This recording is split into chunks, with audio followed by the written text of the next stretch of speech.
Hey, we've been hard at work here at AMSOIL. We've built an LS-based engine. It's making 1,000 horsepower.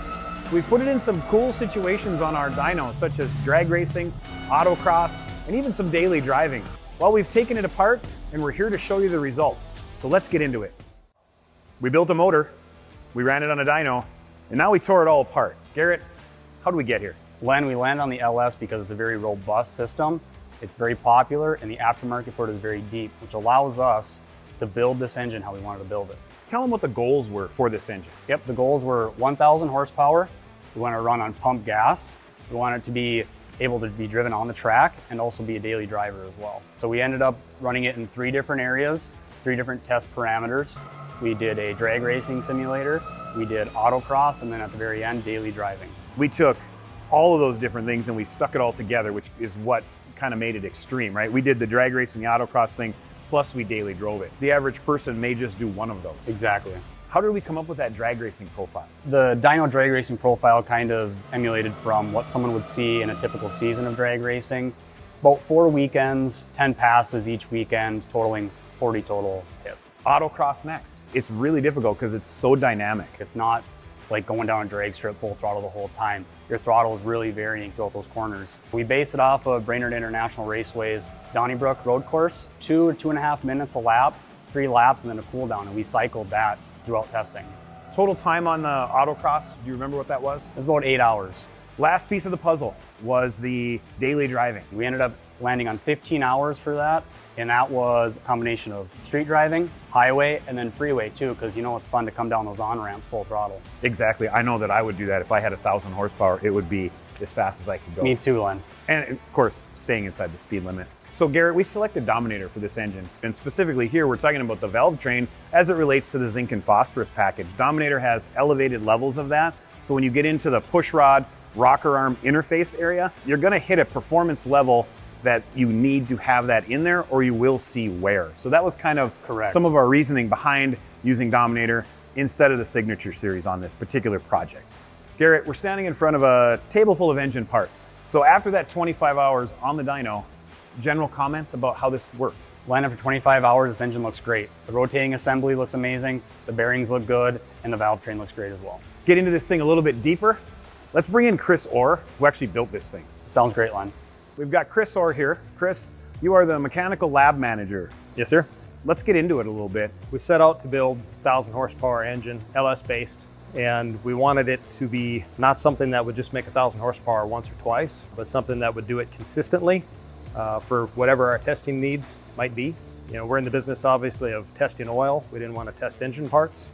So that was the challenge, was to build something that'd be durable, something that would run on 91 octane, and we could use it for years to come. You got to start with a good foundation. Things have to be round, straight. Machining tolerances are key as you make more and more power. If you don't have the right tolerance, you don't have the right clearance, you can put whatever oil you want in it at that point, it's not going to work. So we spent a ton of time just making sure all of these high-end parts, mind you, were the size that they were supposed to be. For example, Crankshaft Rods, the rotator, we selected Molnar Performance. We've got their fully counterweighted. This is actually a billet version of their crankshaft. Factory dimensions, OEM rod journals, OEM main journals. Good materials and machined correctly. Journals are on dimension, so you can set your bearing clearance correctly. There's no taper across them. When you lay the crank in the block, it doesn't wobble, it's true. Same thing with the rods. Tom Molnar, his rods tend to be very much on dimension. You look at your side clearances on your rod journals, which helps develop that oil wedge. You look at your bearing tolerances, 12 and 6, they're round and they're straight, and that really helps. And when we're doing an oil, you know, we're doing a test where we're actually looking at the performance of the oil, all of that critical to getting a good looking bearing. Absolutely it is, and that's things that, you know, we as assembling it really can't change. That has to be machined correctly from the beginning. So we put a lot of time and effort into this thing before it even became an engine, if you remember. Actually bolting the engine together is a very quick process. It's all in the design of parts and measuring everything, make sure it's correct before you put it together. So once we got that foundation really built and everything was where you wanted it as far as tolerances, measurements, the conversation moved towards, all right, how are we gonna get to that 1,000 horsepower? And you mentioned earlier, you know, we agreed on pump gas. So then we went, well, how about a Whipple? To which you've got some knowledge with. I do, yeah. I run Whipples in my personal race program. I think dating back, I think first one I had was in 2011. I've run their 5-liter stuff. I've run their old 9.8 liter. This is a 3-liter modern generation. For 1,000 horsepower, it's well capable of that without being oversized. What's nice about them, they're a very efficient piece. They move very consistent air. Whipple sells them with the full intercooler. When you're talking pump gas, keeping your intake air temperature down is very important. We've kind of cleared that pump gas hurdle. The supercharger is going to help us with that. Control system. It's a fuel injected motor. Right. We selected Holley. Tell me a little bit about how that worked. The Holley system, it worked very, very well right out of the gate. They provide can tune. It wires in very easy with the detonation concerns and with all the other things we've talked about. Precisely controlling when that mixture ignites is also critically important. The Holley system provides us the method to tune both the fueling and the ignition. Let's talk about this thing on the dyno. So the engine's together, we were happy with it. It's tuned to a certain degree. We did 3 things with this engine, right? It was horsepower, it was autocross, and then it was a decent amount of daily driving was done with this thing. So we started with horsepower pulls, which one could argue was fairly stressful. What was your thoughts on how this thing ran on the dyno? It ran very, very consistently. Once we got to that 1,000 horsepower safely, we were able to kind of characterize what that looks like. And then we were just repeating at that point. I remember seeing the dyno pulls, and we both commented on that. It looked like one line that just kept getting fatter. So it was fairly consistent as it repeated on those horsepower pulls. And then we threw you a curveball. Then we said, okay, we want to take this thing racing on a track, but we don't want to put it in a car. Right? We don't have a motoring dyno. Right? So the decel was interesting. Yes. But so you mainly focused on the accel rates, or what went into that? I looked at a local track actually. We set up an autocross profile to run through that 2.5-mile road course, following all the turns. We ballparked a mile an hour that a driving car, not necessarily a race car, but a car that this engine might find its home in. Sure. Might make it around that course in. We ended up averaging I think 200 horsepower over the 2.5-minute lap with a peak up over 800 horsepower. Right, so you were making 800 horse coming out of some of those turns. In a normal car that doesn't have good tires on it. Yeah, it's not going to go very far. It's going to spin. Yes, absolutely. So we were definitely putting some stress on there. Yeah, when we ran that road course first, our oil temperature was pegging past 275, heading towards 300 in a matter of minutes. Right. So I mean, we were definitely running it hard. So right, and that was kind of the key for that actual piece of this program was to put some heat in this engine, because drag racing, some people don't understand, it doesn't put any heat in the oil. So the last piece of the puzzle was the daily driving. What did we do there? The daily driving ended up looking mostly like a detuned version of the autocross. Because this engine, at the end of the day, will find a home, as you said, in a vehicle that spends time on the street. So it couldn't just run on a dyno or a racetrack. We had to do that to it. Because the average human is going to drive it to get groceries or pick up the kids, but then also race down the on-ramp. Right, it's a proof of performance. So like any proof of performance that we try to do here, we want it to be representative of how something would actually be used in the field. So we filled it out with that. You guys beat it up on the dyno pretty nicely. We took it all apart, and here we stand. How did it come out? I mean, let's talk a little bit here about results, just a conversation. We started on the bearings. Let's start there. You can take a look at the bearings, and short of a little bit of foreign particle that ran through the number 1 here, and you can see it in the corresponding upper shell. But then we move on. But yeah, I mean, these moving down the row here. It's hard to tell these from new. I don't think you could get a much better result on the main bearings than what we have there. So let's talk about what's actually going on at this power level and why we were so laser focused on these bearings. What were we really watching for?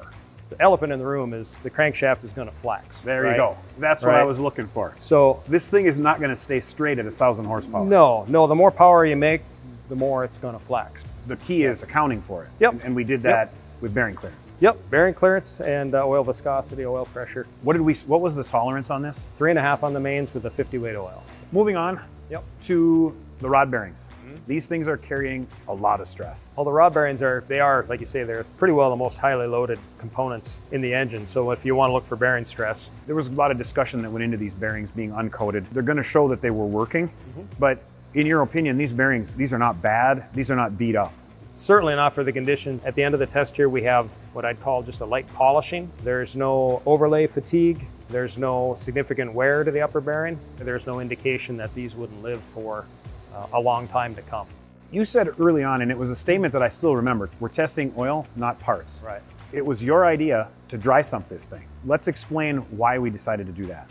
Well, the dry sump, a lot of times you see that in like autocross type of applications or anything with high G-forces side to side, right? Obviously on a dyno installation, we're not gonna have that. The real reason behind why I wanted to move to a dry sump system is we're looking at sustained high RPM. The LS platform uses a crank-driven oil pump, which means it spins at crank-driven speeds. A lot of engines older engines at least, use cam-driven oil pumps. They spin at slower speeds, move higher volumes. The crank-driven oil pump can have a tendency to cavitate, especially with sustained high RPM. If you get cavitation, you're gonna put air into your oil supply, and air is a lousy lubricant. So it will not produce good-looking bearings. And then we're testing pumps, and we're not testing oil. Right, So, and at the end of the day, the oil is going to take the hit for that, and that's really no fault of the oil. no, That was a parts selection. and it'll be very, very hard to tell, what caused that lack of oil there when we're looking at the results and we don't like them. So that was the reasoning behind putting a dry sump on a dyno motor. Let's talk about pistons. Let's talk about how that looked. This is a relatively short-skirted piston, and the LS are known for, when you stroke them a little, they pull the piston out of the block. What do you think? Well, we did an LSX block, number one, I guess, out of the gate, because that gives us a little bit longer cylinder. That helps. The LS3 that it's based on has a factory stroke, a 3.622. We opted for a 4-inch stroke, which, with the longer cylinder bore, puts the piston in relatively the same position that a 3.622 would in a regular LS block. All in all, like you say, they do pull out the bottom of the bore a little bit. Yep, you can see it. So you get a little bit of rocking. It's a J&E piston. This is a custom piston. We worked with this dish design here, and we've got an upgraded pin in it, DLC coated, nice thick wall stuff, all for durability in the application. We get a little bit of skirt wear, but dimensionally, these aren't collapsed in any way. They still measure just like they did when they were installed. The ring grooves are all in excellent condition. The piston rings are all in excellent condition. So and again, the engine vacuum throughout testing was very, very consistent. So we had good cylinder seal that wasn't compromised. So and these could go right back in. These could certainly go right back in. Yeah, the engine was by no means out of breath or tired in any way. Right. So people will ask why we did that custom piston, and we did that mainly because the compression and the pump gas requirement of this engine. Absolutely. The bores look really good too. The little bit of wear that we see in it is from the bottom of the bore, not from the top of the bore where your peak cylinder pressure is. Everything looks really happy up there. It's the turnaround on the bottom. Valve train. This is what I would consider a high-end valve train. It is. So this is Jessel shaft system, Jessel roller lifters, DLC coated, very, very nice stuff. I mean, after all the runtime that we have on it, if you spray the oil off of these and put them in the box, I think you could. I don't think you would know. You could mistake them for new. The's no way you could tell. No, really. I mean, they are pristine. It's got a trend push rod, custom length for what we needed. We ran a Manley spring setup, and we ran a fairly high pressure, solid roller. We were in the 750 to 800 pounds over the nose. Yeah, and that's a chunk. Yeah, that's not a production motor. No, definitely not. It's not a hydraulic roller cam engine. It's a solid roller set up for valve train that could honestly spin quite a bit higher than we probably ever did. But our interface here, you get some decent amount of pressure and loading that's going to go between these two surfaces.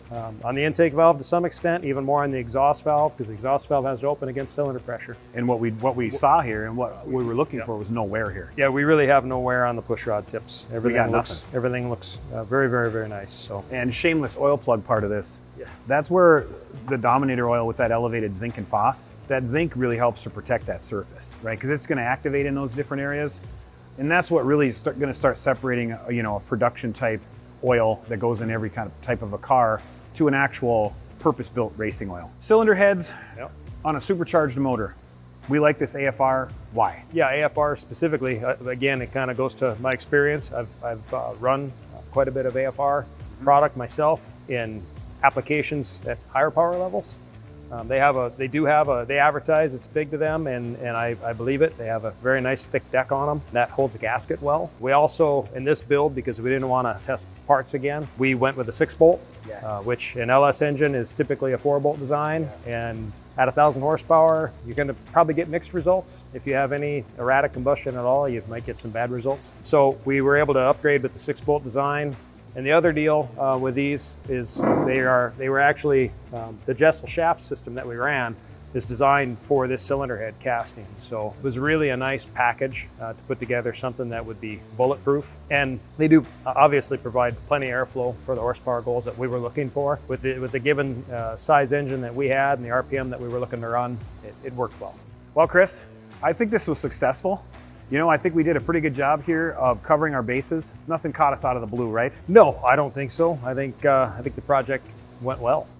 That's it for this one. I don't think we're done with this engine, so stay tuned for more to come. Now, regardless of your performance needs, regardless of your oil needs, we've got you covered. So check us out at AMSOIL.com.